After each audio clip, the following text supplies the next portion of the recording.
आज का पहला पाठ प्रेरित चरित अध्याय 11 पद संख्या 1 से 18। ईश्वर ने गैर यहूदियों को भी यह वरदान दिया कि वे उसकी ओर अभिमुख होकर जीवन प्राप्त करें। प्रेरितों तथा यहूदिया के भाइयों को यह पता चला कि गैर यहूदियों ने भी ईश्वर का वचन स्वीकार किया है। जब पेतरुस यरूशलेम पहुंचा तो यहूदी विश्वासियों ने उसकी आलोचना करते हुए कहा, आपने गैर यहूदियों के घर में प्रवेश किया और उनके साथ भोजन किया। इस पर पेतरुस ने क्रम से सारी बातें समझाते हुए कहा, मैं युप्पे नगर में प्रार्थना करते समय आत्मा से आविष्ट हो गया।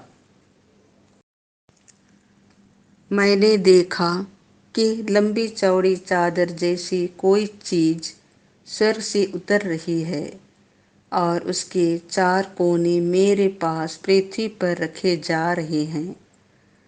मैंने उस पर दृष्टि गड़ाकर देखा कि उसमें पृथ्वी के चौपाई, जंगली जानवर, रेंगने वाले जीव जंतु और आकाश के पक्षी हैं। मुझे एक वाणी यह कहते हुए सुनाई पड़ी, पेतरुस उठो, मारो और खाओ। मैंने कहा, प्रभु, कभी नहीं, मेरे मुंह में कभी कोई अपवित्र अथवा अशुद्ध वस्तु नहीं पड़ी। उत्तर में स्वर्ग में से दूसरी बार यह वाणी सुनाई पड़ी, ईश्वर ने जिसे शुद्ध घोषित किया, तुम उसे अशुद्ध मत कहो। 3 बार ऐसा ही हुआ और इसके बाद वह चीज फिर स्वर्ग में ऊपर उठा ली गई। उसी समय कैसरिया से मेरे पास भेजे हुए 3 आदमी उस घर के सामने आ पहुंचे जहां मैं ठहरा हुआ था। आत्मा ने मुझे आदेश दिया कि मैं बेखटके उनके साथ चला जाऊं। ये 6 भाई मेरे साथ हो लिए और हमने उस मनुष्य के घर में प्रवेश किया। उसने हमें बताया कि उसने अपने यहाँ एक स्वर्गदूत को देखा जिसने उससे यह कहा, आदमियों को योप्पे भेजिए और सिमोन को, जो पेतरुस कहलाता है, बुलाइए। वह जो शिक्षा सुनाएगा उसके द्वारा आपको और आपके सारे परिवार को मुक्ति प्राप्त होगी।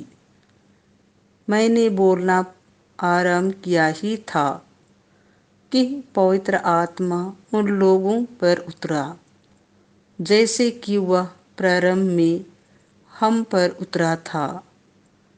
उस समय मुझे प्रभु का वह कथन याद आया, यूहन्ना जल का बपतिस्मा देता था, परंतु तुम लोगों को पवित्र आत्मा का बपतिस्मा दिया जाएगा जब ईश्वर ने उन्हें वही वरदान दिया जो हमें प्रभु यीशु मसीह में विश्वास करने वालों को मिला है।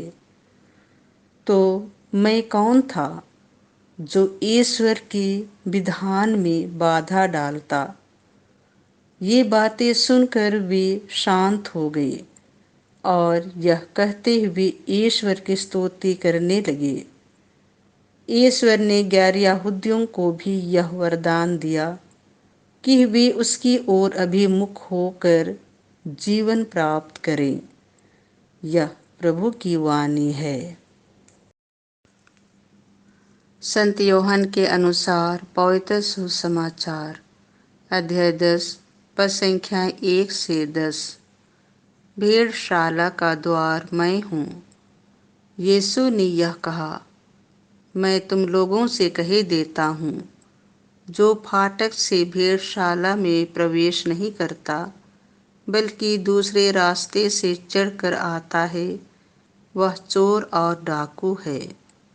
जो फाटक से प्रवेश करता है वही भेड़ों का गड़ेरिया है और उसके लिए दरवान फाटक खोल देता है। भेड़ें उसकी आवाज़ पहचानती हैं। वह नाम ले लेकर अपनी भेड़ों को बुलाता और बाहर ले जाता है। अपनी भेड़ों को बाहर निकाल लेने के बाद वह उनके आगे आगे चलता है और वे उसके पीछे पीछे आती हैं, क्योंकि वे उसकी आवाज़ पहचानती हैं। वे अपरिचित के पीछे पीछे नहीं चलेंगी, वे तो उससे भाग जाएंगी, क्योंकि वे अपरिचितों की आवाज़ नहीं पहचानती। यीशु ने उन्हें यह दृष्टांत सुनाया, किंतु वे नहीं समझे कि वह उनसे क्या कह रहे हैं। यीशु ने फिर उनसे कहा, मैं तुम लोगों से कह देता हूँ, भेड़शाला का द्वार मैं हूँ। जो मुझसे पहले आई वे सब चोर और डाकू हैं, किंतु भेड़ों ने उनकी नहीं सुनी। मैं ही द्वार हूँ। यदि कोई मुझसे होकर प्रवेश करे तो उसे मुक्ति प्राप्त होगी। वह भीतर बाहर आया जाया करेगा और उसे चारागाह मिलेगा। चोर केवल चुराने, मारने और नष्ट करने आता है। मैं इसीलिए आया हूँ कि वे जीवन प्राप्त करें, बल्कि परिपूर्ण जीवन प्राप्त करें।